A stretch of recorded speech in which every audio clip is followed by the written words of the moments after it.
Hello everyone, welcome to KV teachers guild.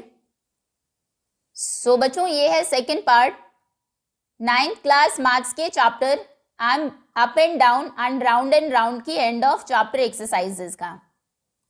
Question number 1 to 10 हमने last part में cover किए। अभी हम थे 11th क्वेश्चन पर। So consider a cyclic quadrilateral. मान लीजिए एक साइक्लिक क्वाड्रिलैटरल है। साइक्लिक क्वाड्रिलैटरल वो होता है जिसके चारों कॉर्नर्स या चारों वर्टिसेस आपके सर्कल के ऊपर होते हैं, उसकी सर्कमफेरेंस पर होते हैं। Now without drawing it's circle, चारों तरफ जो सर्कल है वो आपको ड्रॉ नहीं करना है। How can we find out whether the centre of the circle lies inside the quadrilateral और आउटसाइड। बिना सर्कल ड्रॉ किए बताइए कि सर्कल का जो सेंटर होगा वो आपके क्वाड्रिलैटरल के अंदर होगा या फिर बाहर होगा। What is the best way of finding out? सबसे अच्छा तरीका क्या है ये फाइंड आउट करने का? तो देखो, पहले सिचुएशन को समझते हैं, आंसर हम बाद में लिखेंगे। पहले ये दो आप साइक्लिक क्वाड्रिलैटरल हम लेते हैं, ये आंसर का पार्ट नहीं है, सिर्फ समझने के लिए है। तो यहां पर आपको पता है कि एक सर्कल में कॉर्ड क्या होती है? कोई भी वो लाइन सेगमेंट जो सर्कल के ऊपर के दो पॉइंट्स को ज्वाइन करती हो। अब यहां अगर इस क्वाड्रिलैटरल में आप देखें, ये लाइन भी एक कॉर्ड है आपके सर्कल की, ये भी एक कॉर्ड है, ये भी कॉर्ड है और ये भी कॉर्ड है। आपके क्वाड्रिलैटरल की चारों साइड्स आपके सर्कल की कॉर्ड्स हैं। एक और थ्योरम हमने पढ़ी थी कि अगर आप किसी भी कॉर्ड का परपेंडिकुलर बाइसेक्टर ड्रॉ करते हैं, यानी कि एक ऐसी लाइन जो इसके ऊपर परपेंडिकुलर भी हो और इसको बाइसेक्ट भी करती हो, वो सेंटर के थ्रू पास होती है। यही प्रॉपर्टी हम इसमें यूज करेंगे। हमें पता है कि ये चारों हमारी कॉर्ड्स हैं। अब सबसे पहले कोई भी एक साइड ले लीजिए, मान लीजिए हमने ये साइड ली, इसका परपेंडिकुलर बाइसेक्टर ड्रॉ करिए। एक ऐसी लाइन जो परपेंडिकुलर भी है और इसको बाइसेक्ट भी करती है। मान लीजिए ये है वो लाइन, परपेंडिकुलर बाइसेक्टर है आपके क्वाड्रिलैटरल की इस साइड पर, या फिर आप कह सकते हैं सर्कल की इस कॉर्ड पर। अब हमें ये तो पता है अगर ये इस कॉर्ड का परपेंडिकुलर बाइसेक्टर है तो सर्कल का सेंटर कहीं न कहीं इस लाइन के ऊपर ही है। लेकिन अभी भी कंफर्म नहीं हुआ, हो सकता है वो अंदर हो, यहाँ पर हो, या फिर हो सकता है वो बाहर हो। कहाँ है ये हम नहीं बता सकते। तो इसके लिए आपको एक और कॉर्ड यानी कि एक और साइड का परपेंडिकुलर बाइसेक्टर ड्रॉ करना पड़ेगा। कोशिश कीजिएगा कि इसकी जो एडजेसेंट साइड है उसी को आप ले। अब इसका परपेंडिकुलर बाइसेक्टर जब आप ड्रॉ करेंगे, जहां पर ये दोनों परपेंडिकुलर बाइसेक्टर्स एक दूसरे को इंटरसेक्ट करेंगे, मान लीजिए ये इसका परपेंडिकुलर बाइसेक्टर है, इस कॉर्ड के ऊपर परपेंडिकुलर भी है और कॉर्ड को बाइसेक्ट भी करता है। अगेन वही प्रॉपर्टी की, यानी कि जो सेंटर है आपका वो जरूर इस लाइन के ऊपर भी होगा।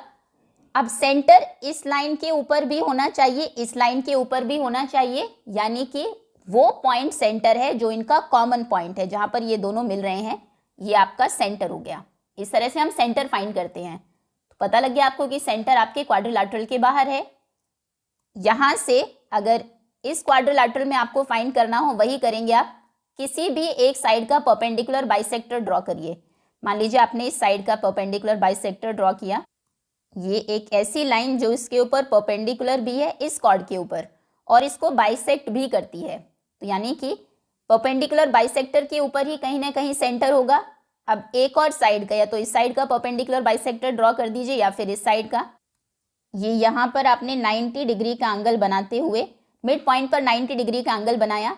अब आपका सर्कल का सेंटर कहाँ हो जाएगा? क्योंकि ये लाइन भी सेंटर से पास होती है, ये इस कॉर्ड का परपेंडिकुलर बाइसेक्टर है, ये इस कॉर्ड का परपेंडिकुलर बाइसेक्टर है, ये भी सेंटर से पास होगी। तो मतलब सेंटर ये है, क्योंकि इसी पॉइंट से ये दोनों पास हो रही है।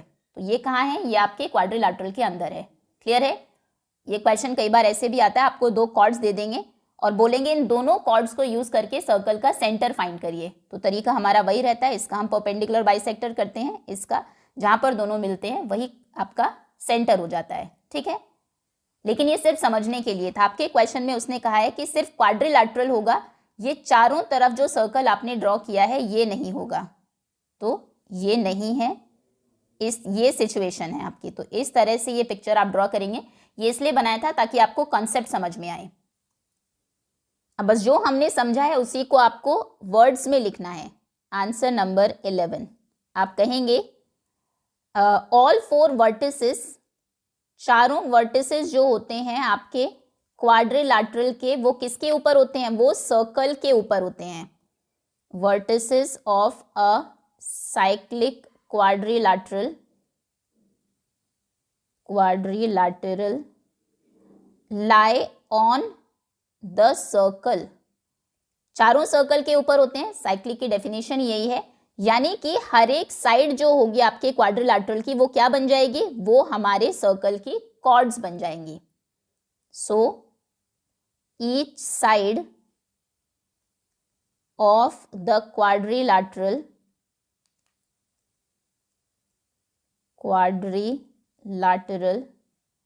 is a chord of the circle. Now, we know the theorem that the perpendicular bisector of a chord passes through the center. Perpendicular bisector जो होते हैं chords के, वो center से पास होते हैं। center ही हमें find करना है वैसे तो। theorem है ये हमारी that the perpendicular bisector of a chord passes through the center. Now we draw the perpendicular bisectors of any two sides of the quadrilateral. Quadrilateral के किन्हीं दो sides के perpendicular bisectors हमने draw किए। So the point where these perpendicular bisectors meet, जहाँ पर ये दोनों मिलते हैं, that is the center of the circle. वही circle का center हो जाएगा। If they meet inside the quadrilateral, it means the center is inside the quadrilateral. If they meet outside the quadrilateral, then the center lies outside the quadrilateral. Okay. So यहाँ पर आप लिखेंगे so we draw perpendicular bisectors of any two sides of the quadrilateral, any two sides. ठीक है, और ये दोनों pictures भी आप इसमें ड्रॉ करेंगे, थोड़ा नीचे होना चाहिए था ताकि दोनों केसेस आप बता सके कि ये वो केस है जहाँ पर बाहर है इसके, और ये एक्चुअली सर्कल भी आपने देखा होगा तो देखने से भी पता लगता है आपको कि ज़रूर इसका सेंटर बाहर ही होगा।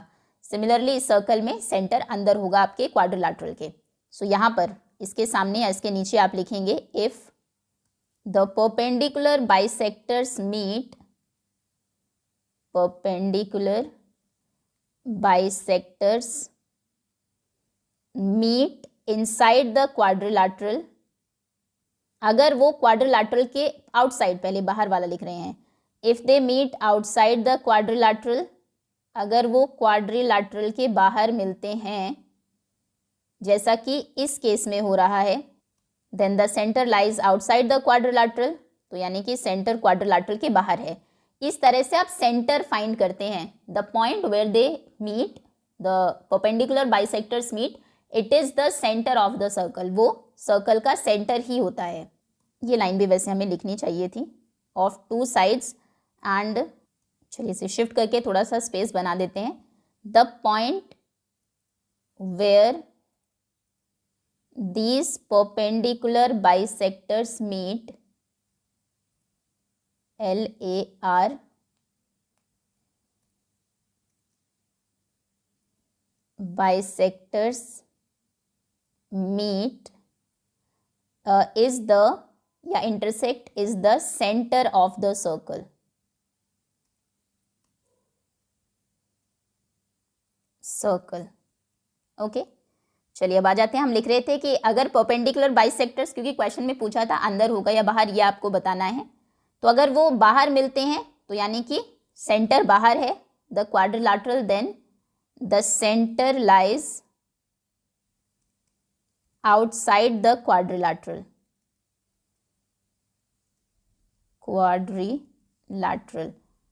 And if they meet inside the quadrilateral, अगर वो क्वाड्रिलैटरल के अंदर मिलते हैं तो फिर सेंटर क्वाड्रिलैटरल के इनसाइड है, inside the quadrilateral, then the center lies inside. तो फिर सेंटर भी अंदर ही है। क्लियर है? ये आपकी एक्सप्लेनेशन है। कॉन्सेप्ट होपफुली आपको समझ में आ गया होगा, क्योंकि जो हमारा साइक्लिक क्वाड्रिलैटरल होता है उसके चारों पॉइंट्स आपके सर्कल के ऊपर होते हैं। ओके, तो यानी कि हर एक साइड जो है हमारे सर्कल की क्या हो जाएगी, अब कॉर्ड हो जाएगी, क्योंकि कॉर्ड की डेफिनेशन ही यही है, एक लाइन सेगमेंट जो सर्कल के ऊपर दो पॉइंट्स को ज्वाइन करती हो। ये भी कॉर्ड है, ये भी कॉर्ड है, ये भी कॉर्ड है, ये भी कॉर्ड है। और एक और थ्योरम हमें पता है कि जो कॉर्ड का परपेंडिकुलर बाइसेक्टर्स होते हैं वो सेंटर से पास होते हैं। तो बस यही प्रॉपर्टी हमने यूज़ की। लेकिन एक परपेंडिकुलर बाइसेक्टर से काम नहीं चलेगा, क्योंकि फिर तो सेंटर कहीं भी हो सकता है। तो इसलिए हमने दो साइड्स के परपेंडिकुलर बाइसेक्टर्स ड्रॉ किए। अब सेंटर दोनों के ऊपर होना चाहिए, तो दोनों के ऊपर मतलब उनका कॉमन पॉइंट ही होगा। वैसे ये भी है कि आप अगर तीसरी लाइन का भी ड्रॉ करते हैं तो सारे परपेंडिकुलर बाइसेक्टर्स एक जगह ही मिलते हैं हमेशा। फोर्थ का भी ड्रॉ करेंगे तो वो भी इसी पॉइंट से पास होगा। तो मिनिमम 2 का आपको करना पड़ेगा। तो जैसे हमने 2 का ड्रॉ किया, जो जिस पॉइंट पर परपेंडिकुलर बाइसेक्टर्स मिल रहे हैं that is the centre of the circle. तो अगर वो पॉइंट, मिलने वाला पॉइंट बाहर है तो सेंटर बाहर है, अगर वो क्वाड्रिलैटरल के अंदर है तो फिर आपका जो सेंटर है वो भी अंदर है।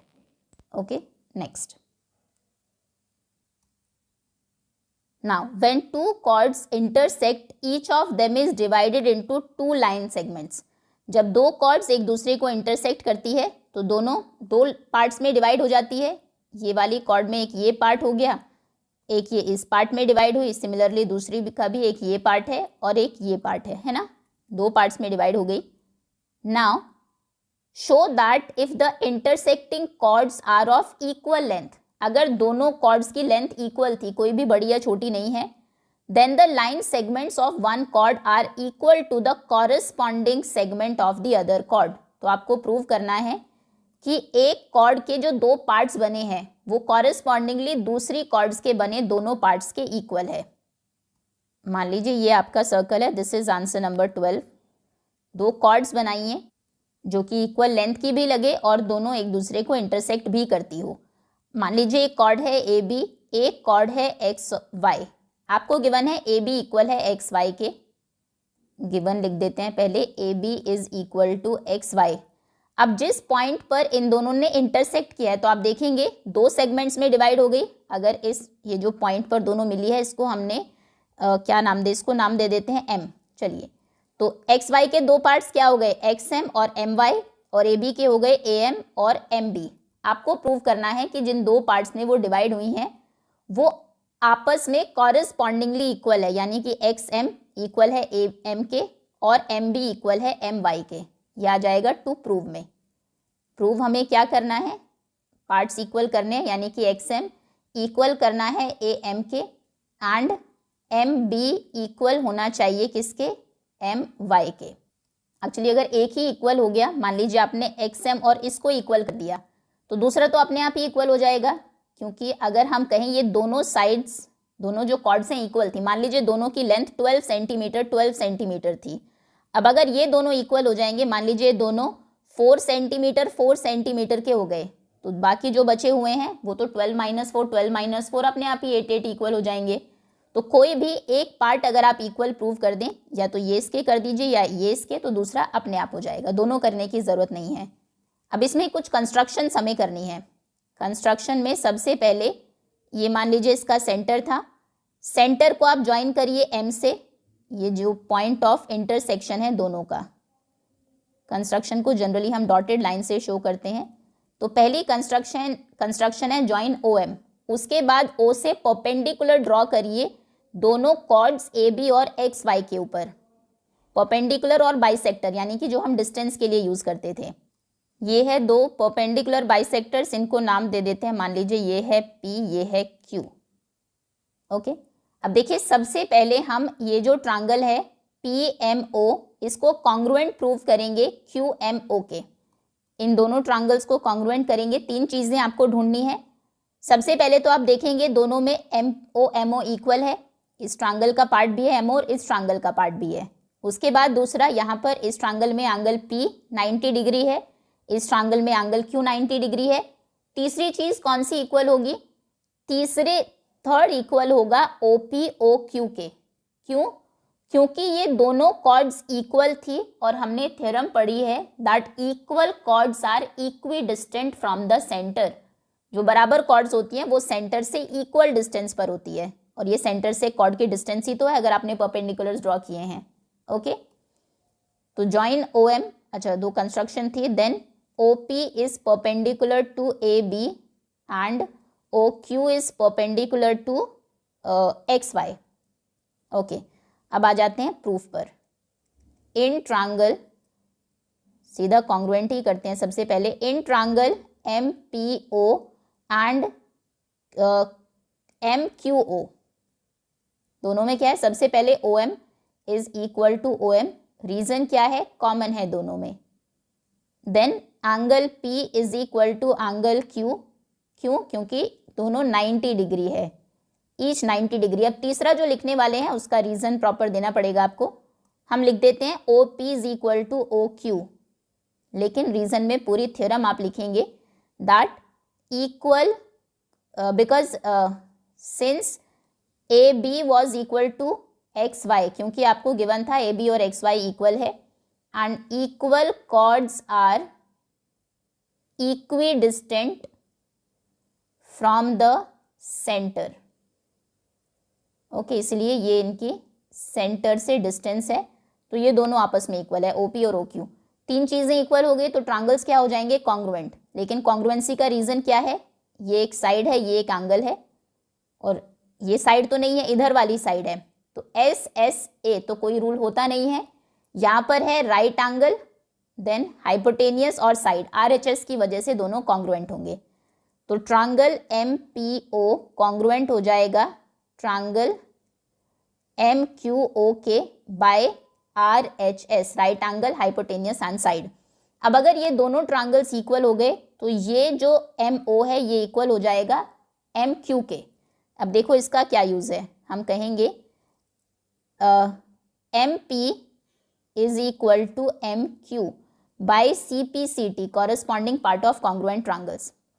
अब देखिए यहाँ से आपने परपेंडिकुलर ड्रॉ किया, हमें पता है जब आप सेंटर से परपेंडिकुलर ड्रॉ करते हैं वो हमारी कॉर्ड को बाइसेक्ट भी करता है, यानी कि P मिड पॉइंट है AB का और Q मिड पॉइंट है XY का। अगर पूरी साइड AB XY के इक्वल थी, ये हमें गिवन था AB इक्वल है XY के, तो AB का हाफ इक्वल हो जाएगा XY के हाफ के। AB का हाफ ये ले लेते हैं PA और XY का हाफ ले लेते हैं QX, लिख लेते हैं साथ ही साथ। तो हम कहेंगे नाउ, अब आ जाते हैं क्वेश्चन पर, इसको फर्स्ट पार्ट करके छोड़ देते हैं इक्वेशन 1, बाद में इसको हम यूज करेंगे। हम कहेंगे XY इक्वल था AB के, AB is was equal to XY, ये गिवन है हमें। नाउ नहीं, पहले परपेंडिकुलर बाइसेक्ट करता है, ये लिखते हैं परपेंडिकुलर फ्रॉम द सेंटर। अगर आप सेंटर से परपेंडिकुलर ड्रॉ करते हैं from the centre bisects the chord, तो वो कॉर्ड को बाइसेक्ट भी करता है, यानी कि P is mid point of AB, so P is midpoint of AB and Q is midpoint of XY. Okay. Now AB was equal to XY, ये हमें गिवन था, तो हाफ AB इक्वल हो जाएगा हाफ XY के। अगर पूरी side equal है तो आधी भी इक्वल होगी। अब AB के दो हाफ्स हैं वैसे तो, एक है AP और एक है PB। PB का अभी हमें यूज नहीं है तो हम AP को इक्वल करेंगे XQ के, यानी कि AP इक्वल है XQ के। अब देखिए AP किन दो लाइन सेगमेंट्स को मिलकर बना है, कौन से दो पार्ट्स हैं AP के? क्या आप AP को AM प्लस MP लिख सकते हैं? बिल्कुल, AM और MP दोनों लाइन सेगमेंट्स को अगर आप ज्वाइन कर दे तो पूरी AP बन जाएगी। इसी तरह से क्या आप XM प्लस MQ लिख सकते हैं XQ को? तो बिल्कुल हम लिखेंगे AM प्लस MP, AP की जगह आपने लिख दिया AM प्लस MP, इक्वल है XQ की जगह हमने लिख दिया XM प्लस MQ के, XM प्लस एम क्यू। लेकिन इक्वेशन 1 क्या कहती है? इक्वेशन 1 कहती है एम पी और एम क्यू तो आपस में इक्वल है, ये और ये अगर दोनों इक्वल है तो कैंसिल हो जाएंगे, क्या बचेगा? A M equal X M, but M P was equal to M Q from equation 1। ठीक है, यही हमने पूरे उसमें प्रूव किया था कॉन्ग्रुएंसी को यूज करके। तो ये दो पार्ट्स का सम इन दो पार्ट्स के इक्वल है, ये पार्ट इसके इक्वल हो गया, तो फिर एम ए एम भी इक्वल हो जाएगा एक्स एम के। ये हमारा आधा पार्ट प्रूव हो गया। A M equal X M आपको प्रूव करना था। अब दूसरे पर आते हैं। पूरी साइड ए बी इक्वल थी एक्स वाई के, ये तो पार्ट 1 प्रूव हो चुका है। Okay, A B was equal to X Y, फिर से ये हमें गिवन था। इन क्वेश्चंस पर स्टार लगे हैं, यानी कि थोड़े से डिफिकल्ट होंगे क्वेश्चंस ऑब्वियसली। अब ए बी को क्या आप ऐसे लिख सकते हैं, A M plus M B, बिल्कुल, क्योंकि ए बी के दो पार्ट्स हुए थे स्टार्टिंग में। और एक्स वाई को क्या हम X M plus M Y लिख सकते हैं? तो ए बी को आप लिखेंगे A M plus M B, A M plus M B equal है एक्स वाई की जगह हमने लिख दिया X M plus M Y, X M plus M Y. अब दोनों तरफ से आप देखेंगे but A M is equal to X M, हम प्रूव कर चुके हैं, but A M is equal to X M, सो बाकी जो दोनों पार्ट्स हैं वो भी इक्वल हो जाएंगे। M B is equal to M Y, hence proved. यही दो चीज़ें आपको इक्वल करनी थी। एक बार फिर से स्टार्टिंग से देख लेते हैं हमने कैसे किया है क्वेश्चन को। क्वेश्चन में था कि दो कॉर्ड्स हैं जो एक पॉइंट पर इंटरसेक्ट करती है और कॉर्ड्स इक्वल हैं, यानी कि A B equal to X Y, ये इसके इक्वल है, ये आपको गिवन था। आपको प्रूव करना था जिन दो पार्ट्स में इंटरसेक्ट करने के बाद वो डिवाइड हुई हैं, यानी कि ये पार्ट इसके इक्वल है और ये पूरा पार्ट इस पूरे पार्ट के इक्वल है, M B equal to M Y. तो हमने यहाँ पर एक कंस्ट्रक्शन की, इसको ज्वाइन किया, यहाँ पर दोनों के ऊपर परपेंडिकुलर ड्रॉ किए सेंटर से। ओके, ओ पी परपेंडिकुलर है ए बी के ऊपर, ओ क्यू परपेंडिकुलर है एक्स वाई के ऊपर। सबसे पहले हमने इन दोनों ट्रायंगल्स को कॉन्ग्रुएंट किया, तीन चीज़ें मिल गई, ये कॉमन था, ये दोनों 90 डिग्री, और क्योंकि कॉर्ड्स इक्वल है तो सेंटर से इक्वल डिस्टेंस पर होगी, इसलिए ये इक्वल हो गया। जैसे ये कॉन्ग्रुएंट हुए हमने कहा ये पार्ट इसके इक्वल है। ठीक, अब वापस आते हैं अपने क्वेश्चन पर। हमें गिवन था ए बी इक्वल है एक्स वाई के, ये इसके इक्वल है, और हमें ये भी पता है कि सेंटर से जब हम परपेंडिकुलर ड्रॉ करते हैं वो कॉर्ड्स को बाइसेक्ट करते हैं, दो इक्वल पार्ट्स में डिवाइड करते हैं। मतलब ए बी के भी दो इक्वल पार्ट हुए, ए बी और पी क्यू, और एक्स वाई के भी दो इक्वल पार्ट्स हुए, एक्स क्यू और क्यू वाई। तो अगर ए बी पूरी एक्स वाई के इक्वल थी तो ए बी का हाफ, ये इतना पार्ट इतने पार्ट के इक्वल हो जाएगा एक्स क्यू के। लेकिन ये जो आपका ए बी ए पी है, ये किन दो पार्ट्स को मिलकर बना है? ए एम और एम पी, और दूसरा वाला बना है एक्स एम और ये ग्रीन एक्स एम और एम क्यू से मिलकर। ठीक है, अगर ये इक्वल है पूरा, और यहाँ पर हमने देखा कि ये भी इसके इक्वल है, तो यानी कि ये साइड भी इसके इक्वल हो गई। ये यहाँ पर हमने प्रूव किया है कि A P equal x Q हो गया, फिर ए पी को इस तरह से हमने स्प्लिट किया, लेकिन एम पी तो एम क्यू के इक्वल था, तो यानी कि ए एम और एक्स एम आपस में इक्वल हो गए। और बस अगर ये पार्ट इक्वल है तो पूरी कॉर्ड्स इक्वल थी, ये पूरी कॉर्ड मिलकर बनी है, ये पार्ट प्लस ये पार्ट से ये बना है, ये पार्ट प्लस ये पार्ट से। अगर ये इक्वल है तो बाकी के बचे हुए दोनों भी इक्वल होंगे, क्योंकि पूरी कॉर्ड भी इक्वल है। क्लियर है? ये आपका कंप्लीट आंसर है। लेंदी है थोड़ा सा, लेकिन प्रॉपरली हर एक चीज़ हमने एक्सप्लेन की है। चलिए आगे आते हैं ना। Question number 13, draw a circle in which the chord of 6 centimetre length stands at a distance of 3 centimetre from the centre. एक सर्कल आपको ड्रॉ करना है जिसमें एक कॉर्ड है 6 सेंटीमीटर की, जो सेंटर से 3 सेंटीमीटर की डिस्टेंस पर है। तो देखो, सर्कल ड्रॉ करने के लिए हमें सेंटर चाहिए और एक आपको रेडियस चाहिए, बस वो दो चीज़ें यहाँ से देखनी है इस फिगर से। पहले हम रफली देख लेते हैं एक बार। मान लीजिए ये आपकी रफ फिगर है, एक सर्कल ड्रॉ कर दीजिए, इसमें मान लीजिए एक कॉर्ड है, लेंथ है 6 सेंटीमीटर, ये है सेंटर, सेंटर से इसकी डिस्टेंस है 3 सेंटीमीटर। जब हम डिस्टेंस की बात करते हैं तो हमेशा परपेंडिकुलर डिस्टेंस की बात करते हैं। तो देखिए यहाँ पर पहले आप ये जो कॉर्ड आपको गिवन है 6 सेंटीमीटर की, ये ड्रॉ करेंगे। स्केल लीजिए, सबसे पहले 6 सेंटीमीटर की एक लाइन सेगमेंट ड्रॉ करिए, उसके बाद उसका परपेंडिकुलर बाइसेक्टर ड्रॉ करिए। परपेंडिकुलर बाइसेक्टर हम कैसे ड्रॉ करते हैं, आप कंपास लेंगे, कंपास में इस लाइन के हाफ से ज़्यादा डिस्टेंस ले लीजिए, कंपास का जो पॉइंट है उसको यहाँ पर रखिए, पेंसिल को आधे से ज़्यादा ओपन करिए, यहाँ यहाँ यहाँ यहाँ, लाइन जितनी बड़ी भी आप ओपन कर सकते हैं। फिर उस कंपास से एक आर्क ऊपर की तरफ लगाइए, एक आर्क नीचे की तरफ लगाइए। अपने इस कॉर्नर पर अपने कंपास को रखा, एक आर्क ऊपर लगाई, एक आर्क नीचे। अब जितनी डिस्टेंस आपने पेंसिल में ली है, अपने कंपास और पेंसिल के बीच का जो डिस्टेंस है आपका, उसको एज इट इज रखना है, ध्यान रखिएगा उसको चेंज नहीं करना है। वही डिस्टेंस रखते हुए अब यहाँ पर आप कंपास रखेंगे दूसरे पॉइंट पर, फिर से एक आर्क ऊपर एक आर्क नीचे लगाएंगे। जहाँ पर ये दोनों आर्क्स एक दूसरे को इंटरसेक्ट करती है, जब आप उनको ज्वाइन करेंगे तो वो आपका परपेंडिकुलर बाइसेक्टर हो जाएगा। किसी भी लाइन का परपेंडिकुलर बाइसेक्टर आप इसी तरह से ड्रॉ करते हैं। कोई भी लाइन है, इधर रख के हाफ से ज़्यादा डिस्टेंस लेना है, क्योंकि अगर आप हाफ से कम लेके आर्क लगाएंगे तो आर्क्स एक दूसरे को कट नहीं करेंगी और आर्क्स का इंटरसेक्ट करना ज़रूरी है। तो आधे से ज़्यादा डिस्टेंस लेकर एक आर्क ऊपर एक नीचे, बस ये ध्यान रखना है डिस्टेंस चेंज ना हो आपके कंपास में। इधर रखा, एक आर्क ऊपर एक नीचे, ज्वाइन करिए। ओके, इस तरह से ये है आपका परपेंडिकुलर बाइसेक्टर। चलिए, ये कॉर्ड थी ए बी। अब परपेंडिकुलर बाइसेक्टर में सेंटर कितना दूर है, ये लाइन तो आपने ड्रॉ कर दी, परपेंडिकुलर बाइसेक्टर सेंटर इसके मिड पॉइंट से 3 सेंटीमीटर ऊपर है। तो यहाँ पर कंपास में 3 सेंटीमीटर का डिस्टेंस लीजिए और 3 सेंटीमीटर की एक आर्क लगा दीजिए ऊपर।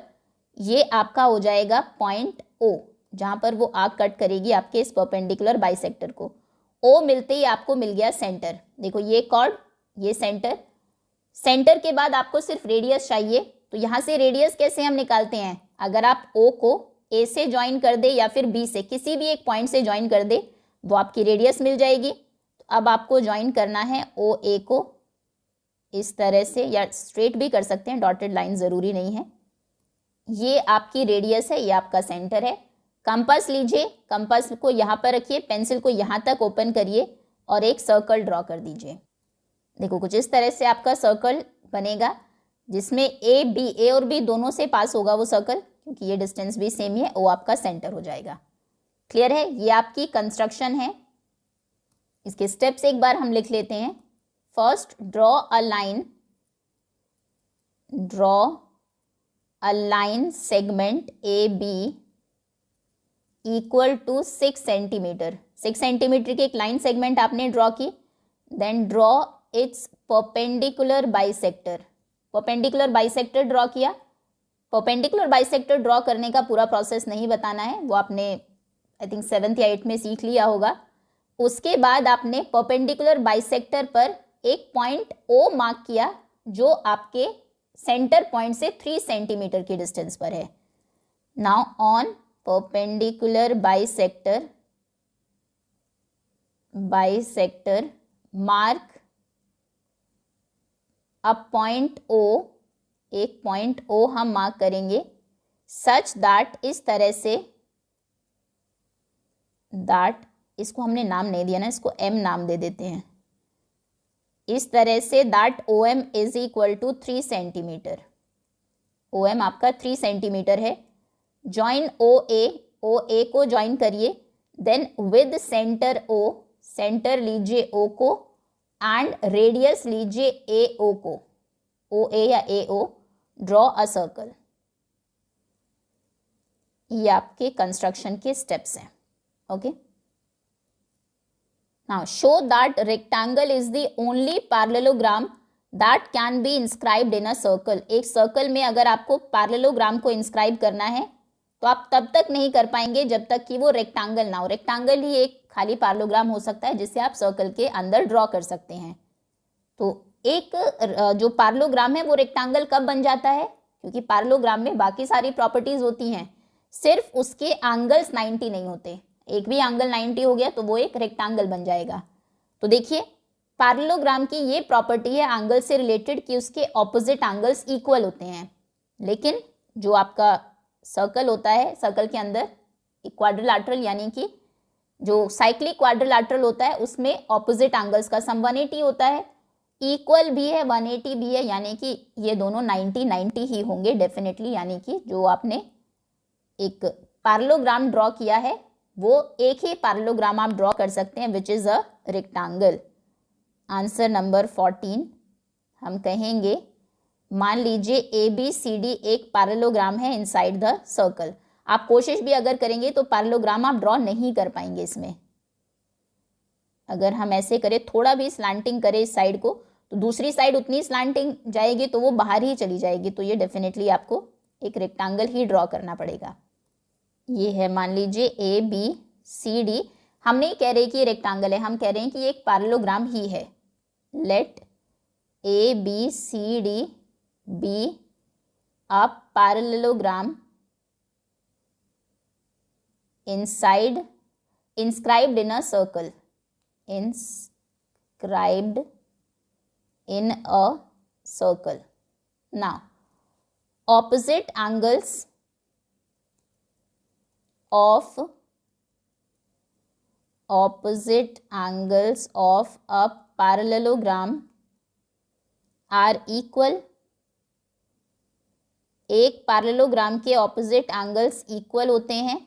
सो एंगल A इक्वल है एंगल C के एंड एंगल B इक्वल है एंगल D के। But opposite angles of a cyclic quadrilateral of a, क्योंकि ये साइक्लिक भी तो है ना, अगर ये सर्कल इसके चारों तरफ आप ड्रॉ कर सकते हैं, तो साइक्लिक क्वाड्रिलैटरल की क्या प्रॉपर्टी है ऑपोजिट एंगल्स को लेकर? दे आर सप्लीमेंट्री, यानी कि उनके ऑपोजिट एंगल्स का सम 180 डिग्री होता है। So angle A plus angle C is 180 degree and angle B plus angle D is also equal to 180 degree. दोनों का सम भी 180 है। दोनों के जो, अच्छा एक को पहले 90 करते हैं, ओके चलिए। A प्लस C 180 है, लेकिन A C के इक्वल है, तो क्या आप C की जगह भी A लिख सकते हैं?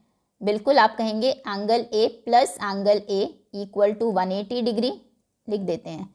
बट एंगल A चलो नीचे लिख देते हैं, एक अज्यूम कर लेते हैं एक वैल्यू, हम कहेंगे बट एंगल A तो इक्वल था एंगल C के, मान लेते हैं दोनों x है, ठीक है ना।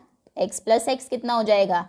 180 डिग्री, यानी कि 2x हो गया 180, तो x यहाँ से हो जाएगा 180 डिग्री बाई 2 यानी कि 90 डिग्री। x अगर 90 है तो A और C दोनों 90 है। वैसे तो होता ये है कि पैरेललोग्राम में एक भी एंगल अगर 90 हो जाए तो वो रेक्टेंगल बन जाता है, तो दूसरा आपको करने की ज़रूरत ही नहीं है। B और D अगर आप यहाँ पर ना भी लिखें तो भी चलेगा। खैर, यहाँ पर दो एंगल, दोनों ये एंगल्स हमारे 90 हो गए, thus all angles of the parallelogram are 90 degree, hence the parallelogram is a rectangle। तो यानी कि जो पैरेललोग्राम है वो एक रेक्टेंगल है। ओके, रेक्टेंगल भी एक पैरेललोग्राम ही होता है, स्पेशल होता है, उसके एंगल्स 90 होते हैं सिर्फ। ये आपकी एक्सप्लेनेशन है। ये इजी क्वेश्चन था वैसे। चलिए आगे आते हैं ना। Question number 15, show that if a rectangle is inscribed in a circle, जैसा कि यहाँ पर है, अगर रेक्टेंगल है एक सर्कल के अंदर, then the point of intersection of its diagonals must lie at the centre of the circle. तो जो पॉइंट ऑफ इंटरसेक्शन है उसके डायगोनल्स का, वो सेंटर पर ही होगा। तो देखिए, हमें पता है कि एक रेक्टेंगल में सभी एंगल्स 90 डिग्री के होते हैं, और एक ये प्रॉपर्टी भी आपने देखी थी कि जो आपका सर्कल है उसमें 90 डिग्री का एंगल हमेशा एक सेमी सर्कल में बनता है, यानी कि एक ऐसी लाइन जो सेंटर से पास होती है वही सिर्फ 90 डिग्री का एंगल बनाती है। यानी कि ये एंगल A और C ने बनाया है। एंगल अगर हम ABC की बात करें तो AC को अगर आप ज्वाइन करेंगे वो सेंटर का क्या होगा? डायगोनल होगा, सेंटर से पास होगा। सिमिलरली दूसरा एंगल AC सेंटर से पास होता है। दूसरा एंगल हम देखते हैं इसको, ये बनाया है BD ने, BCD। अगर ये 90 डिग्री है तो कहने का मतलब है ये भी सेमी सर्कल में होगा। अगर आप BD को ड्रॉ करेंगे तो वो सर्कल को दो इक्वल पार्ट्स में डिवाइड करेगी, सेंटर का एंगल 180 होगा, तो यानी कि वो भी सेंटर से पास होता है। दोनों अगर सेंटर से पास हो रहे हैं तो जो दोनों का इंटरसेक्शन पॉइंट है वो सेंटर ही है। एक तो ये एक्सप्लेनेशन है। अगर आप वो प्रॉपर्टी थ्योरम यूज़ करते हैं कि जो एंगल होता है इन सेमी सर्कल वो 90 डिग्री का होता है, या फिर सेंटर का एंगल हमेशा अदर पार्ट में बने हुए एंगल का डबल होता है। या फिर एक प्रॉपर्टी ये भी हो सकती है कि देखिए जो आपका रेक्टेंगल है उसमें दोनों डायगोनल्स हमेशा इक्वल होते हैं और बाइसेक्ट भी करते हैं एक दूसरे को। ये रेक्टेंगल की प्रॉपर्टी है। कहने का मतलब है कि यहाँ पर ए सी इक्वल था बी डी के, फिर दो इक्वल पार्ट में डिवाइड हो गया, तो ये चारों पार्ट्स इक्वल हो गए। चारों पार्ट्स इक्वल है और चारों अगर आप पॉइंट्स देखें किसके ऊपर है, आपके सर्कल के ऊपर है। सर्कल के अंदर कौन सा ऐसा पॉइंट होता है जहां से सर्कल के ऊपर के सारे पॉइंट्स की डिस्टेंस इक्वल होती है, वो होता है सेंटर। तो यानी कि जहां पर दोनों मिल रहे हैं वो सेंटर ही है। ठीक, दोनों ही आंसर सही होंगे, किसी भी मेथड से आप कर सकते हैं। आई थिंक ये वाला ज़्यादा ईजी है कि हम इसको ड्रॉ करते हैं और हम कहेंगे दोनों इक्वल है, बाइसेक्ट भी करते हैं, चारों पार्ट्स इक्वल है और सर्कल में एक ही पॉइंट ऐसा है जहां से सर्कमफ्रेंस के ऊपर कोई भी पॉइंट की डिस्टेंस इक्वल होती है, that is circle. So the point of intersection is the circle, is the centre. पहले तो ये फिगर हमने ड्रॉ की, ए बी सी डी मान लीजिए आपका रेक्टेंगल है। ज्वाइन करिए ऑपोजिट जो कॉर्नर्स हैं उन्हें ज्वाइन करेंगे तो आपके दो जो डायगोनल्स हैं वो मिल जाएंगे आपको। ये मान लीजिए मिलते हैं पॉइंट ओ पर। ओके, तो पहले हम कहेंगे this is answer number 15 that the diagonals of a rectangle are equal and bisect each other. जो डायगोनल्स होते हैं वो इक्वल होते हैं रेक्टेंगल में और एक दूसरे को बाइसेक्ट भी करते हैं। The diagonals of a rectangle are equal and bisect each other. तो कहने का मतलब है that A C is equal to B D. ये पूरा ए सी इक्वल है बी डी का, बी डी के, तो यानी कि half of A C equal हो जाएगा हाफ ऑफ बी डी के। अब ए सी के दो हाफ्स हैं, ए और ओ सी, और बी डी के भी दो हाफ्स हैं, बी ओ और ओ बी। सारे आपस में इक्वल कर दीजिए। So O A is equal to O B, O C is equal to O B is equal to O D. ये चारों ए बी सी डी आप देखेंगे वर्टिसेस हैं हमारे, जो चारों पॉइंट्स आपके सर्कल के ऊपर हैं। तो कहने का मतलब है ओ जो पॉइंट है वो इक्वल डिस्टेंस पर है ए से, बी से, सी से और डी से। आप लिखेंगे since A B C and D lie on the circle, ये चारों के चारों सर्कल के ऊपर है, and O is equidistant from all four points. इन चारों पॉइंट से इक्वल डिस्टेंस पर है ओ। ये प्रॉपर्टी किस में मिलती है, सिर्फ सेंटर में। So O must be the centre of the circle. तो यानी कि ओ जो है वो सर्कल का सेंटर ही होगा। तो दोनों जो आपके डायगोनल्स हैं वो सेंटर पर मिलते हैं। क्लियर है। एक और मेथड है इसका, आप चाहे तो इसको जो हमारी डायमीटर वाली थ्योरम है उसको भी यूज़ कर सकते हैं यहाँ पर, कि आप हमें पता है कि ये एंगल 90 डिग्री है। ये देखिए, ये थ्योरम हमने देखी थी कि एक सर्कल में हमेशा अगर ये एक लाइन है जो सेंटर से पास होती है, इवन हमने प्रूव भी किया है पहले। कौन सा क्वेश्चन था वो, ये लास्ट पार्ट में था क्वेश्चन नंबर 6, कि अगर एक सर्कल का डायमीटर है और वो कोई भी एक एंगल बनाता है, यहाँ पर सी कहीं भी बनाए पूरे सर्कमफेरेंस में, ऊपर या नीचे, तो वो एंगल का मेजरमेंट कितना होता है, 90 डिग्री हमेशा। क्यों? क्योंकि ये सेंटर से पास होगा 180 डिग्री, कहीं भी बना हुआ एंगल हमेशा 90 डिग्री का होगा। तो ध्यान रखिएगा, एक सर्कल में अगर कोई आर्क या कोई कॉर्ड 90 डिग्री का एंगल बनाती है, वो सिर्फ डायमीटर ही हो सकती है आपके सर्कल का, यानी कि वो सेंटर से पास होती है। तो इस फिगर में आप क्या देख रहे हैं, यहाँ पर अगर ये मान लीजिए आपका एक रेक्टेंगल है, रेक्टेंगल में ये एंगल 90 डिग्री है, ए बी सी डी, ये कौन सी आर्क से मिलकर बना है, ए सी से। अब ए सी को अगर आप ज्वाइन कर दें तो यानी कि ए सी क्या है, हमारे सर्कल का डायमीटर, यानी कि सेंटर से पास हुई है। उसके बाद दूसरा एंगल अगर आप देखें, ए सी के अलावा दूसरा ये वाला एंगल देखते हैं, एंगल सी, ये भी 90 डिग्री है क्योंकि सारे एंगल्स 90 होते हैं रेक्टेंगल में। तो ये एंगल किससे बना है, ये बना है बी डी से, तो यानी कि बी डी का सेंटर पे 180 डिग्री का एंगल बनेगा। बी डी भी आपका डायमीटर है, सेंटर से पास होगा। ए सी और बी डी दोनों सेंटर से पास होते हैं, तो सेंटर पर ही मिलेंगे, तो उनका जो मीटिंग पॉइंट है वो सेंटर होता है। ओके, आई थिंक हम लिखना आप सीख चुके होंगे। अगर कोई भी क्वेश्चन आपको समझ में आता है तो लैंग्वेज में अभी तक इतना हो गया है कि आप उसको लिख सकते हैं। खैर आगे आते हैं, क्वेश्चन नंबर ये था 15, 16। Now consider all chords of a circle of a fixed length. एक सर्कल की मान लीजिए एक सर्टेन डिस्टेंस की लेंथ की सारी कॉर्ड्स आपने ड्रॉ कर दिए। 4 सेंटीमीटर है, मान लीजिए ये है कोई 6 सेंटीमीटर की कॉर्ड, सारी 6 सेंटीमीटर की कॉर्ड्स अगर आप ड्रॉ कर दें, then what is the shape formed by the mid points of all these chords. अब इन सभी कॉर्ड्स के मिड पॉइंट्स अगर आप ले तो मिड पॉइंट से कौन सी शेप बनेगी इसका, ये मिड पॉइंट ये, इससे भी एक सर्कल ही बनेगा, क्योंकि हमें पता है जो इक्वल लेंथ की कॉर्ड्स होती है वो सेंटर से इक्वल डिस्टेंस पर होती है। तो ये जो डिस्टेंस है ये भी इक्वल है सेकेंड कॉर्ड का जो मिड पॉइंट होगा, मिड पॉइंट को ज्वाइन करके ही आप डिस्टेंस फाइंड करते हैं, वो भी सेंटर से इक्वल डिस्टेंस पर है। सारे जो सेंटर से इक्वल डिस्टेंस पर पॉइंट्स है अगर वो मिल जाएंगे तो ये मिड पॉइंट्स को मिलाकर कौन सी शेप मिलेगी। सर्कल की डेफिनेशन क्या है, सर्कल उन सभी पॉइंट्स का कॉम्बिनेशन है जो एक फिक्स्ड पॉइंट से इक्वल डिस्टेंस पर है ना, तभी तो ये आपकी रेडियस बनती है।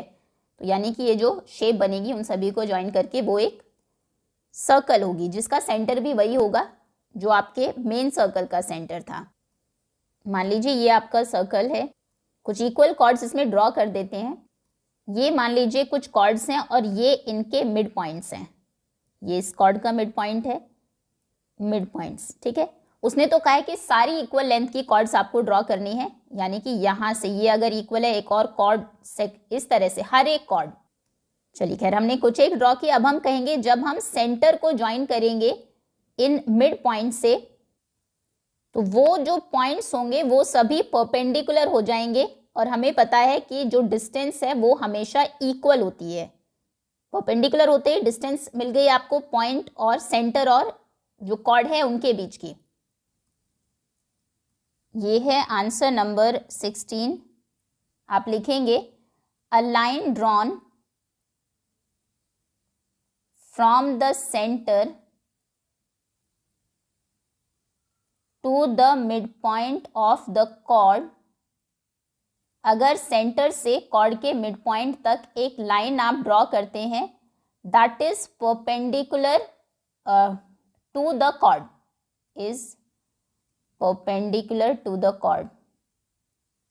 परपेंडिकुलर कॉर्ड को बाइसेक्ट करता है, और बाइसेक्ट करने वाली लाइन से अगर ज्वाइन कर रहे हैं पॉइंट से तो वो क्या हो जाएगा, वो हो जाएगा परपेंडिकुलर, यानी कि ये परपेंडिकुलर डिस्टेंसेस हो जाएंगी आपकी। ये सभी डॉटेड लाइन से ड्रॉ कर दीजिए। Then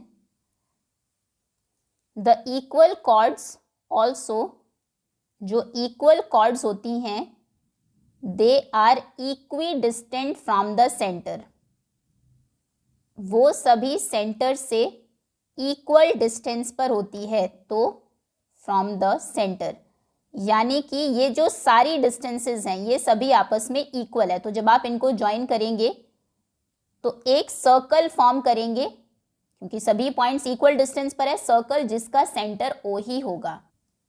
therefore all such mid points, इसीलिए ये सारे जो मिड पॉइंट्स हैं they will form a circle with centre O. Okay, बस ये दो ही आपको थ्योरम्स इसमें लिखनी है, ज़्यादा कुछ प्रूव आप नहीं कर पाएंगे। बाकी इसमें कुछ एक ये फिगर और कुछ इक्वल लेंथ्स की जो हमारी कॉर्ड्स हैं वो ड्रॉ कर दीजिए, उनके मिड पॉइंट्स सेंटर से ज्वाइन करते हुए परपेंडिकुलर डिस्टेंसेस दिखा दीजिए। हमें पता है जो लाइन आप ड्रॉ करेंगे सेंटर को और मिड पॉइंट को ज्वाइन करते हुए वो सभी यहाँ पर परपेंडिकुलर होंगी। और दूसरा हमें ये भी पता है कि इक्वल कॉर्ड्स इक्वल डिस्टेंस पर होती है, यानी कि ये सारे परपेंडिकुलर्स इक्वल लेंथ के हैं।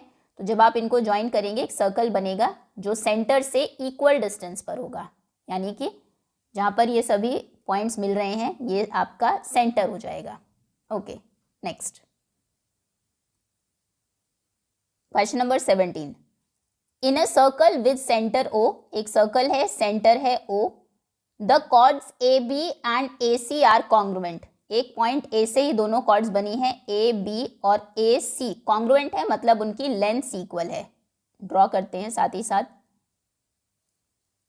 आंसर नंबर 17, ये है सर्कल और ये है मान लीजिए दो equal chords A B and A C. Now explain why this statement is true, अब बताइए स्टेटमेंट ट्रू क्यों है। The centre of the circle lies on the angle bisector of B A C, B A C का angle bisector जो आप draw करेंगे उसी के ऊपर कहीं सेंटर लाई करेगा। तो पहले यहाँ से ये दोनों तो इक्वल है, बी सी को ज्वाइन कर दीजिए। ये कैसा ट्रायंगल बन जाएगा अगर हम ए बी सी की बात करें, ये हो जाएगा आपका आइसोसेलेस ट्रायंगल, क्योंकि उसमें ये दोनों साइड्स इक्वल हैं। अब हमें ये भी पता है किसी भी आइसोसेलेस ट्रायंगल में अगर जो दो इक्वल साइड्स हैं उनके वर्टेक्स से आप एक एंगल बाइसेक्टर ड्रॉ करते हैं तो वो सामने वाली साइड पर परपेंडिकुलर होता है। हालांकि उसको हम यहाँ प्रूव भी करेंगे। अभी ये हमने एक एंगल बाइसेक्टर ड्रॉ किया ए का, जिसकी वो बात कर रहे हैं। ये है मान लीजिए ये एंगल बाइसेक्टर का मतलब है जो एंगल को दो इक्वल पार्ट्स में डिवाइड करता हो। इस पॉइंट का नाम दे देते हैं डी। एडी एंगल बाइसेक्टर है, आपको प्रूव करना है कि एडी कहीं ना कहीं सेंटर के ऊपर है। तो देखो सबसे पहले दोनों ट्रायंगल्स को हम कॉन्ग्रुएंट प्रूव करेंगे। हम कहेंगे ये इसके इक्वल है, ये हमें गिवन है, ये कॉमन है दोनों में, ये इसके इक्वल है, ये भी दिया है। तो बाई साइड एंगल साइड दोनों ट्रायंगल्स कॉन्ग्रुएंट हो गए। कॉन्ग्रुएंट हो गए तो ये एंगल इसके इक्वल हो गया। अगर ये एंगल इसके इक्वल है और यहाँ पर दोनों का सम 180 भी है क्योंकि वो स्ट्रेट लाइन के ऊपर है, कहने का मतलब है ये एंगल 90 डिग्री हो जाएगा। अब अगर ये 90 है और दूसरी चीज़ ये बी डी इक्वल हो जाएगा डी सी के। ट्रायंगल्स अगर कॉन्ग्रुएंट थे तो सभी एंगल्स और सभी साइड्स इक्वल होती हैं। तो कहने का मतलब है ये जो कॉर्ड है आपकी बी सी, एक ट्रायंगल की साइड तो है ही, साथ ही साथ कॉर्ड भी तो है क्योंकि बी और सी दोनों पॉइंट सर्कल के ऊपर है। ये बी सी का जो कॉर्ड है उसका बाइसेक्टर भी है और परपेंडिकुलर भी है, परपेंडिकुलर बाइसेक्टर है। और हमने थ्योरम पढ़ी थी कि परपेंडिकुलर बाइसेक्टर हमेशा सेंटर से पास होता है। ये हमने प्रूव भी किया है ऊपर। कौन सा क्वेश्चन था? यस, ये रहा question number 5। Prove that perpendicular bisector of a cord passes through the centre of the circle. तो बस ये परपेंडिकुलर बाइसेक्टर है यानी कि सेंटर से पास होगा। ठीक है, पहले जो गिवन है वो लिख देते हैं। हमें गिवन है that A B is equal to A C and दूसरा A D is angle bisector. Angle को जो बाइसेक्ट करता है, दो इक्वल पार्ट में डिवाइड करता है, बाइसेक्टर ऑफ एंगल ए।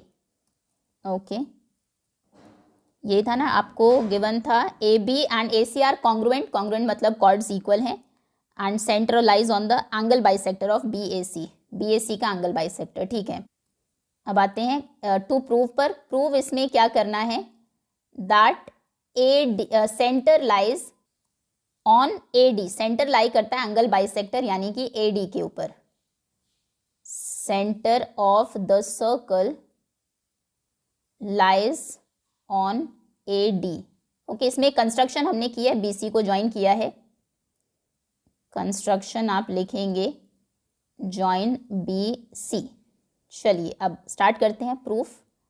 पहले दोनों ट्रायंगल्स में लेंगे, in triangle A C D and A B D, in triangle A B D and A C D. सबसे पहले ए बी ए सी के इक्वल है, गिवन है A B is equal to A C given.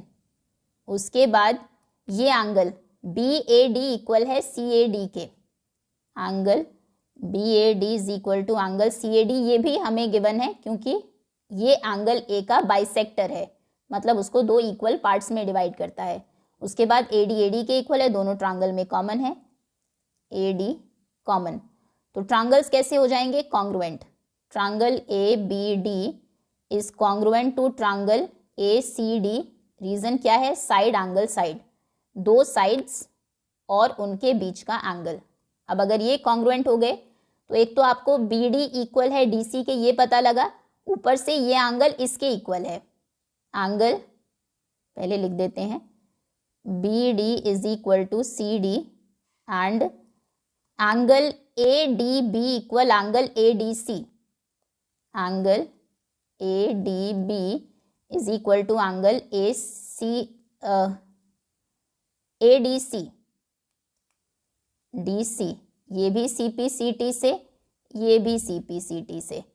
अब देखिए यहाँ पर इन दोनों का सम कितना है, एंगल्स तो इक्वल प्रूव हो गए, लेकिन एंगल ए डी बी और ए डी सी इन दोनों का सम है 180 डिग्री, क्योंकि वो स्ट्रेट लाइन के ऊपर है।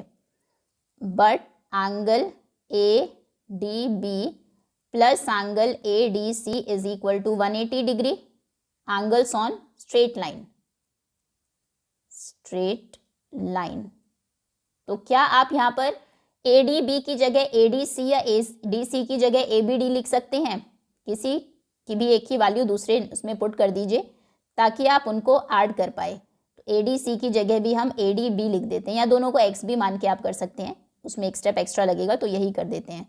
तो twice angle A D B कितना हो जाएगा, 180 डिग्री, यानी कि एंगल ए डी बी हो जाएगा 180/2 मतलब 90 डिग्री। अब अगर ये एंगल 90 डिग्री है तो यहाँ से क्या मिला आपको, ए डी परपेंडिकुलर है बी सी के ऊपर, यही है, परपेंडिकुलर भी है और बाइसेक्ट भी कर रही है, यानी कि परपेंडिकुलर बाइसेक्टर है। So A D is perpendicular bisector of B C, और हमें पता है B C is chord of the circle, B C आपके सर्कल की कॉर्ड भी है, and perpendicular bisector of a chord passes through the center, so AD passes through the center or the center lies on AD. Perpendicular bisector of BC, but BC is a chord of the circle, लेकिन वो तो एक cord भी है circle की, and perpendicular bisector of a chord lies on the center, sorry passes through the center, perpendicular bisector. अभी तक वो BC एक साइड का परपेंडिकुलर बाइसेक्टर था जो हमारे ट्रायंगल की साइड थी, BC अगर कॉर्ड हो गई तो वो कॉर्ड का परपेंडिकुलर बाइसेक्टर हो गया। तो perpendicular bisector of a cord always passes through the center,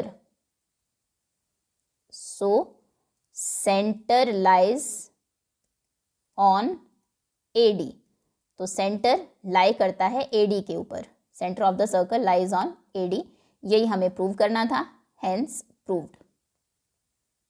okay, चलिए नेक्स्ट।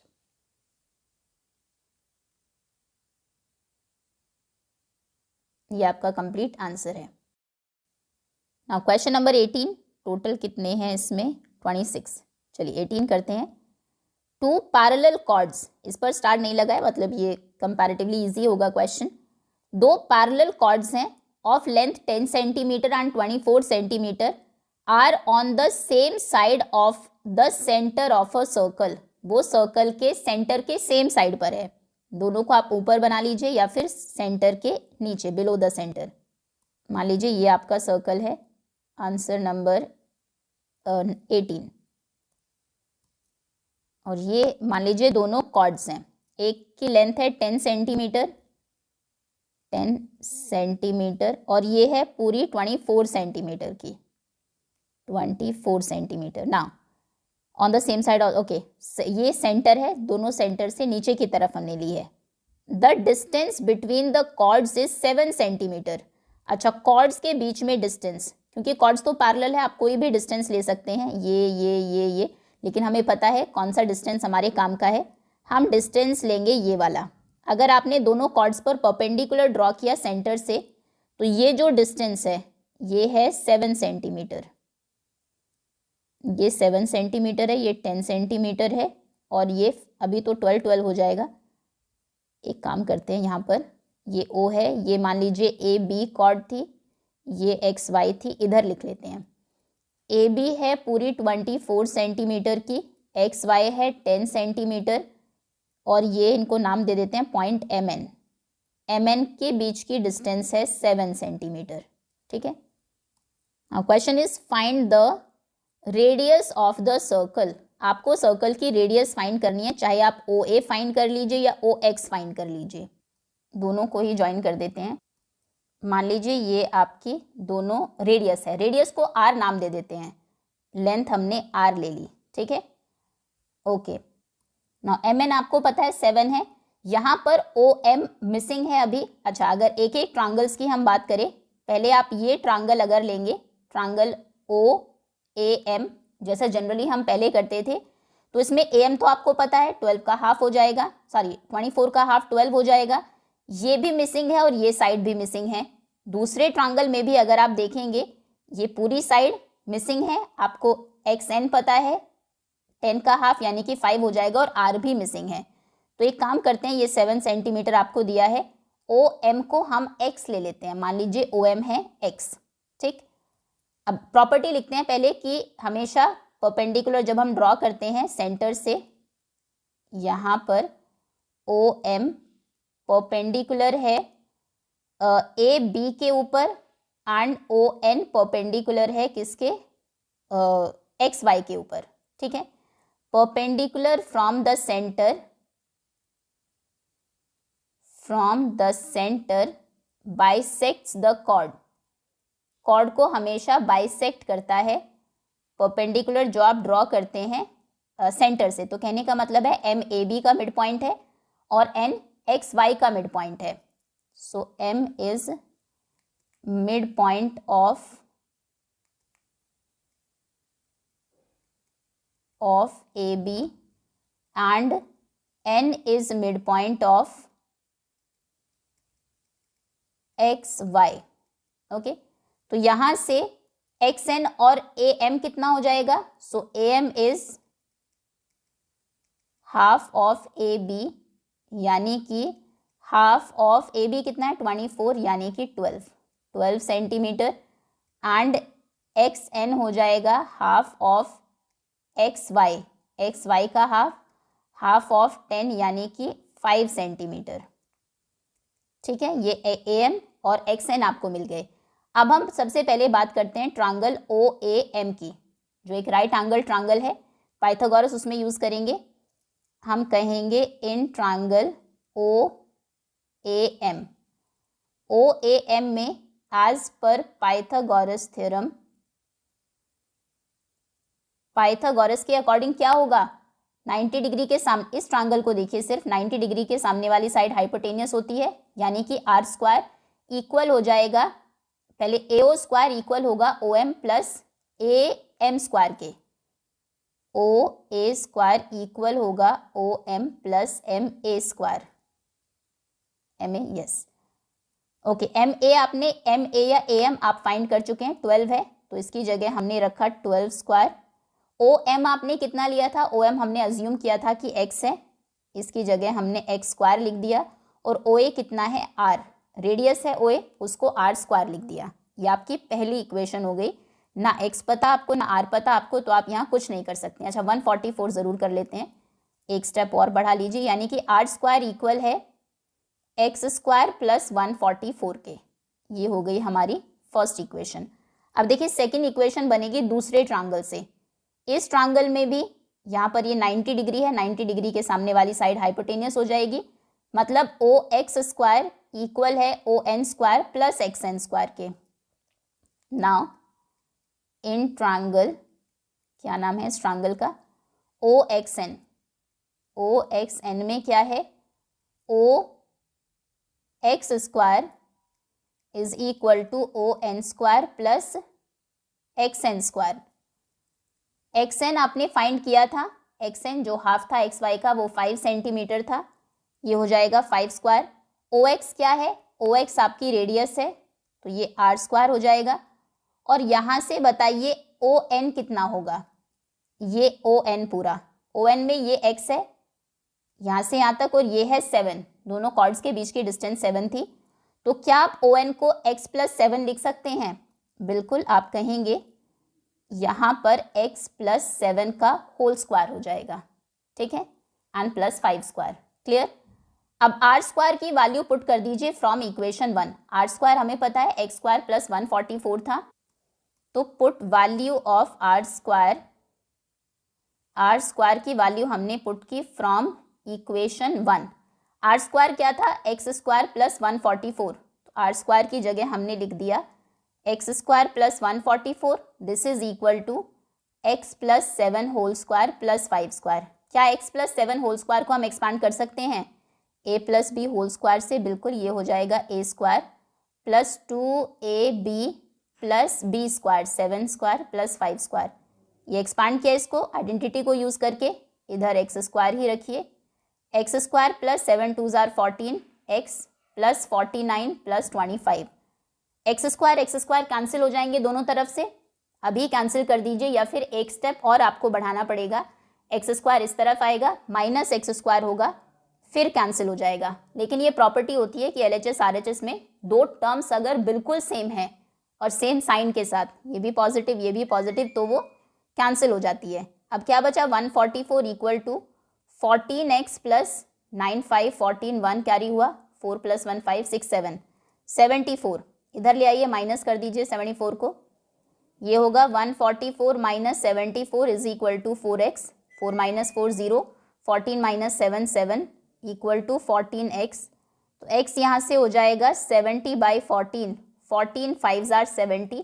ये देखिए x अब आया है हमारा 5 सेंटीमीटर। हालांकि x हमें फाइंड नहीं करना था, ये आ गया आपका 5 सेंटीमीटर, लेकिन ये हमारी हेल्प करेगा रेडियस को फाइंड करने में, क्योंकि हमें पता है radius square equal to 5 square plus 12 square था। r आ गया, x आ गया आपका 4। अब लिखिए फिर से फ्रॉम इक्वेशन 1, फिर से इक्वेशन 1 को हम आज रेफरेंस यूज करेंगे। फ्रॉम इक्वेशन 1, इक्वेशन 1 में कहा गया आर स्क्वायर इक्वल है एक्स स्क्वायर प्लस 144 के, यही थी इक्वेशन फर्स्ट हमारी। तो बस एक्स स्क्वायर की वैल्यू पुट करिए, तो आर स्क्वायर इक्वल हो जाएगा 5 स्क्वायर प्लस 144, यानी कि 25 प्लस 144, 5 4 9 6 4 2 6 एंड 1। आर स्क्वायर है 169, तो आर हो जाएगा √169, यानी कि आर हो जाएगा 13 सेंटीमीटर। रेडियस उस सर्कल की 13 सेंटीमीटर है। क्लियर है? एक बार फिर से देखते हैं स्टार्टिंग से, बहुत अच्छा क्वेश्चन है ये। अच्छा, मतलब एग्जाम पॉइंट ऑफ व्यू से भी इंपॉर्टेंट है, थोड़ी सी लेंदी एक्सप्लेनेशन है इसकी। ये देखिए, ये आपका कंप्लीट आंसर है। खैर, आपको दिया गया था दो कॉर्ड्स हैं, पैरेलल है आपस में। पैरेलल मतलब उनकी डिस्टेंस आप कहीं से भी ले सकते हैं, हमेशा जो डिस्टेंस दी है वो 7 ही रहेगी। और बस 3 ही चीज़ें दी थी हमें कि दोनों कॉर्ड्स की लेंथ है, एक 24 है एक 10 है, और उनके बीच की डिस्टेंस ये 7 है। ये फिगर हमने ड्रॉ की, और एक ये भी है, ऐसा नहीं कि आप एक इस तरफ एक उधर ड्रॉ करेंगे, दोनों सेंटर के एक ही तरफ है, तो सेंटर से नीचे की तरफ हमने दोनों को ले लिया। ऑब्वियसली जो छोटी कॉर्ड होगी उसकी कम लेंथ है, बड़ी कॉर्ड 24 जो सेंटर के ज़्यादा पास में है उसकी लेंथ हो गई 24। तो देखो, यहाँ से यहाँ तक के स्टेप्स तो हमारे जो पता ही था हमें उसी में ही चले गए। पूरी 24 है तो हाफ 12 हो जाएगी, हमें पता है। हमने यहाँ से परपेंडिकुलर्स ड्रॉ किए हैं, परपेंडिकुलर्स कॉर्ड को हमेशा 2 इक्वल पार्ट्स में डिवाइड करते हैं। तो पूरी 24 थी तो ये 12, ये पूरी 10 थी तो ये 5। ठीक है, यहाँ पर पूरा हमने लिखा पहले, फिर वो थ्योरम लिखी, फिर n इसका मिड पॉइंट हुआ, m इसका मिड पॉइंट हुआ, am 12 और xn 5। ये तो ईजी होगा आपके लिए। अब यहाँ से इसके बाद से थोड़ा सा पहले हमने ये ट्रायंगल लिया, क्योंकि ये हमें राइट एंगल ट्रायंगल दिख रहा था, तो यहाँ से इस आर स्क्वायर इक्वल हो गया, OM हमें बार बार ना लिखना पड़े इसलिए हमने स्टार्टिंग में OM को x ले लिया था। तो ये हो गया एक्स स्क्वायर प्लस, ये आपको पता है mn, ये 12 था, 12 का स्क्वायर। यहाँ से हमारी एक इक्वेशन बन गई, हम फाइंड कुछ नहीं कर पाए यहाँ से, लेकिन हमें पता लगा आर स्क्वायर इक्वल है एक्स स्क्वायर प्लस 144 के। चलिए अब फिर हम दूसरे ट्रायंगल पर आए, इसमें ये है आर स्क्वायर इक्वल हो जाएगा, ये कितना है x और ये कितना है 7, तो ये पूरी साइड कितनी हो गई, ON को आप लिखेंगे x प्लस 7 और xn 5 है ही, तो बस हमने वही किया, इसको x प्लस 7 रखा, ये 5 का स्क्वायर हो गया। फिर हमने इस आर स्क्वायर की वैल्यू पुट कर दी यहाँ से, बस उसके बाद एक्स स्क्वायर हमारा कैंसिल हुआ, यहाँ पर सिर्फ एक वेरिएबल x रह गया, उसकी वैल्यू तो हम फाइंड कर ही लेंगे 1 बाय 1, एक एक नंबर को लेफ्ट हैंड साइड में ट्रांसपोज करके, और फाइनली x हमारा आ गया 5, और x ने हेल्प की r की वैल्यू फाइंड करने में, क्योंकि R square X square plus 144 था। ओके, चलिए अब आते हैं नेक्स्ट क्वेश्चन पर। This is answer number 18। Okay, 19th question है अ रेगुलर हेक्सागन। हेक्सागन वो पॉलीगन होता है जिसमें 6 साइड्स होती हैं, और रेगुलर बोल दिया मतलब उसकी 6 की 6 साइड्स आपस में इक्वल है। रेगुलर हेक्सागन है, is inscribed in a circle, वो सर्कल के अंदर है, सारे पॉइंट सर्कल के ऊपर है, ऑफ रेडियस आर, और वो जो सर्कल है उसकी रेडियस है R. Find the length of the sides of the hexagon, आपको हेक्सागन की साइड्स की लेंथ फाइंड करनी है, and the distance of each side from the centre of the circle, और हर एक साइड की लेंथ कितनी है सेंटर के सर्कल से, सर्कल के सेंटर से। ओके, पहले सर्कल बनाते हैं, उसके अंदर हेक्सागन। मान लीजिए ये आपका रेगुलर हेक्सागन है, ये आपके सर्कल का सेंटर है। अब इन पॉइंट्स को अगर आप यहाँ से ज्वाइन करेंगे सभी को इस तरह से, तो बहुत सारे 6 ट्रायंगल्स आपको मिलेंगे, 1 2 3 4 5 6। क्या आप यहाँ से ये सेंटर का एंगल बता सकते हैं कितना होगा? देखिए ये पूरा एंगल सेंटर के, अगर हम इस कंप्लीट एंगल की बात करें, ये 360 डिग्री का होता है। 360 1 2 3 4 5 6 6 इक्वल पार्ट्स में डिवाइड हो गया, यानी कि ये हो जाएगा 60 डिग्री। और आपको अगर याद हो, ये भी हमने पहले किया था, हालांकि अभी हम इसको प्रूव भी कर देंगे। अगर एक एंगल 60 हो जाए, सेंटर का एंगल 60 है, तो ये जो ट्रायंगल होता है ये इक्विलैटरल ट्रायंगल बन जाता है। बाकी के दोनों एंगल्स भी 60 हो जाते हैं क्योंकि ये तो इसके इक्वल होगा ही। अब अगर ये इक्विलैटरल ट्रायंगल है तो जितनी ये साइड्स हैं ये आर है, तो ये भी आर ही हो जाएगी। जो डिस्टेंस है आपके हेक्सागन की, वो आपको नंबर में नहीं बतानी है, क्योंकि नंबर में तो आपको रेडियस भी नहीं दिया है, बस ये दिया है कि रेडियस आर है, तो आपको आर की टर्म्स में ही इसकी साइड बतानी है, तो साइड भी आर हो जाएगी। खैर अभी आप ड्रॉ करेंगे इस तरह से, ये है मान लीजिए ए बी, जो साइड है हमारे हेक्सागन की, और ये है centre O. Let A B a side of the hexagon. Hexagon की एक साइड को हमने ए बी ले लिया, जितनी ए बी है उतनी सभी साइड्स होंगी क्योंकि ये एक रेगुलर हेक्सागन है। अब यहाँ से ओ ए और ओ बी कितना हो जाएगा, आर आर, क्योंकि ये दोनों आपकी रेडियस है, रेडियस आपको गिवन थी कि आर है। हम यहाँ पर फाइंड करेंगे सबसे पहले एंगल ओ। हम कहेंगे that this hexagon can be splitted into 6 identical, चलो ड्रॉ ही कर देते हैं, यहाँ पर डॉटेड लाइन से ड्रॉ कर दीजिए, हालांकि बात हम सिर्फ उसकी ही करेंगे, इसी ट्रायंगल की। तो इस हेक्सागन को आप 6 आइडेंटिकल ट्रायंगल्स में स्प्लिट कर सकते हैं। अब फाइंड करते हैं angle A O B. Angle A O B कितना हो जाएगा, यहाँ से ये सेंटर एंगल है, कंप्लीट एंगल ओ, और उसको 6 इक्वल पार्ट्स में डिवाइड हुआ है, सो 360 डिग्री डिवाइडेड बाई 6, यानी कि ए ओ बी हो जाएगा 60 डिग्री। ओके, अब ट्रायंगल ए ओ बी में बाकी के दोनों एंगल्स फाइंड करते हैं। ट्रायंगल ए ओ बी में angle A plus angle B plus angle O, ध्यान रखिएगा हम ए ओ बी के अंदर वाले एंगल्स की बात कर रहे हैं। ए बी और ओ तीनों का सम है 180 डिग्री। ओ आपको पता है ए ओ बी 60 डिग्री है, a plus b plus 60 degree is equal to 180 degree. लेकिन ए और बी आपस में इक्वल है, क्यों? क्योंकि ये इक्वल साइड्स के ऑपोजिट एंगल्स हैं, but angle A is equal to angle B. Reason क्या है? Angles opposite to equal sides, एक ट्रायंगल में इक्वल साइड्स के ऑपोजिट एंगल्स भी इक्वल होते हैं, तो यानी कि यहाँ पर आप लिख सकते हैं angle A plus angle A, B की जगह भी ए लिख देंगे, इक्वल टू 180, 60 उधर जाएगा तो माइनस कर देंगे, माइनस 60, यानी कि twice angle A is 120 degree. तो एंगल ए कितना हो गया, 120/2, यानी कि 60 डिग्री। तो ए और बी और ओ तीनों एंगल्स कितने हैं यहाँ पर, तीनों 60 डिग्री है। So triangle A O B is an equilateral triangle. तो ये है एक इक्विलैटरल ट्रायंगल, और इक्विलैटरल है तो उसमें सभी साइड्स इक्वल हो जाएंगी। If O A is R, O B is R, then A B is also equal to R. So A B is R, R centimetre तो नहीं है, रेडियस आर थी, बस इतना ही हो गया। ए बी आर हो गया। पहला तो उसने यही पूछा था कि find the length of sides of the hexagon. So the length of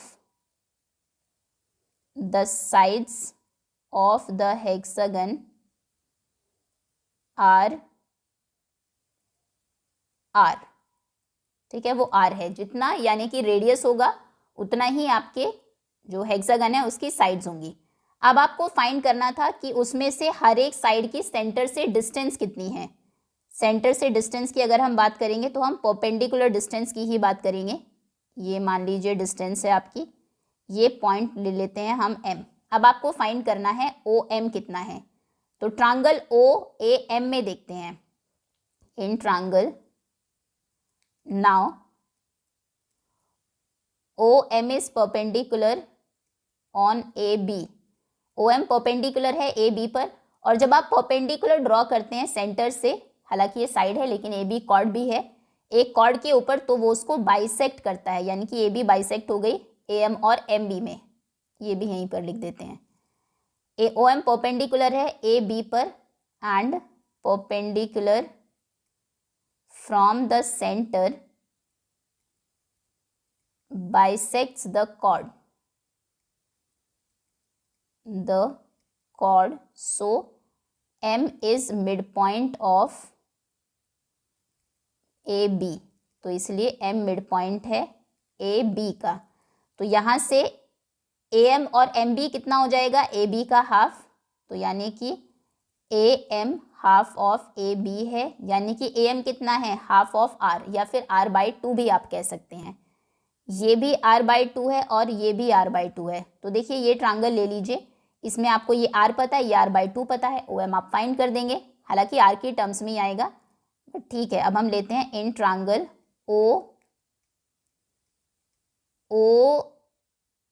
OAM as पर पाइथागोरस, OAM में पाइथागोरस के अकॉर्डिंग क्या होगा, OA स्क्वायर, क्योंकि 90 डिग्री के सामने ये साइड है, OA स्क्वायर इक्वल हो जाएगा AM square plus OM square, AO square is equal to OM square plus MA square.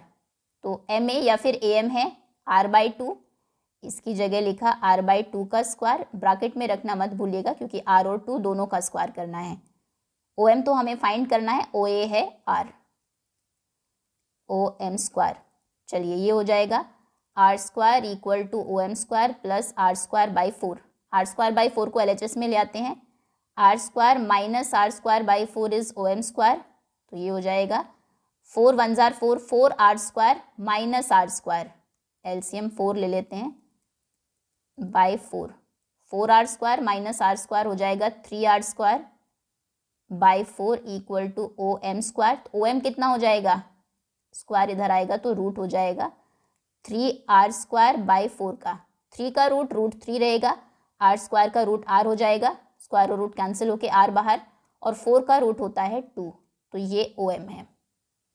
Distance from the centre to any to the line to the sides of hexagon is √3/2R। Okay, ये आपका complete answer, again lengthy है थोड़ा सा। This is answer number 19। हमने ये hexagon लिया, draw किया एक सर्कल के अंदर, मान लीजिए ए बी इसकी एक साइड है, ये हमने ए बी ड्रॉ की, ये दोनों साइड्स आर थी। पहले हमने ये सेंटर का एंगल फाइंड किया क्योंकि सारा पूरा एंगल 360 है, तो एंगल ए ओ बी हो जाएगा 360/6 क्योंकि 6 आइडेंटिकल ट्रायंगल्स बने हैं इसमें, तो ये हो गया 60 डिग्री। अब अगर ये 60 है, इस ट्रायंगल में ये साइड इसके इक्वल है, तो यानी कि ये एक आइसोसेलेस ट्रायंगल है, अगर ये इसके इक्वल है तो ऑपोजिट एंगल्स भी इक्वल हो जाएंगे, मतलब एंगल ए और बी आपस में इक्वल है। अब ए और बी इक्वल है और ए बी और ओ तीनों का सम 180 डिग्री है, जिसमें से ओ तो 60 हो गया, तो ए और बी का सम कितना हो जाएगा 120, तो 120 है मतलब ये दोनों 60 है, ये भी 60 था मतलब तीनों 60 हो गए, तो यहाँ से ए ओ बी हमारा इक्विलैटरल ट्रायंगल हो गया। तो अगर ये आर है तो ये भी आर हो जाएगा। ठीक है, यहाँ तक के आंसर में हमने साइड फाइंड की। अब उसके बाद हमने देखा ये पूरा आर है, सिर्फ लिखने में ज़्यादा टाइम है इसमें, बाकी कॉन्सेप्ट इजी है समझना। पूरी साइड आर है, ये आपने परपेंडिकुलर ड्रॉ किया है क्योंकि डिस्टेंस हमें फाइंड करनी है, तो इसने इस साइड को हाफ किया होगा, तो मतलब इधर r/2 और ये भी r/2। अब इस ट्रायंगल में ये r है, ये r/2 है। OM आपको फाइंड करना है, आपने पाइथागोरस यूज़ की, और ये फिर आपका फाइनल आंसर हुआ। ओके, चलिए नेक्स्ट। आई थिंक 99 कितने क्वेश्चंस बचे हैं अभी? 7 क्वेश्चंस हैं, उनको हम कवर करेंगे नेक्स्ट पार्ट में, बहुत लेंदी हो जाएगा अदरवाइज वीडियो। अभी के लिए इतना ही। होपफुली यहाँ तक सभी क्वेश्चंस आपको बहुत अच्छे से समझ में आ गए होंगे। Thank you so much for watching.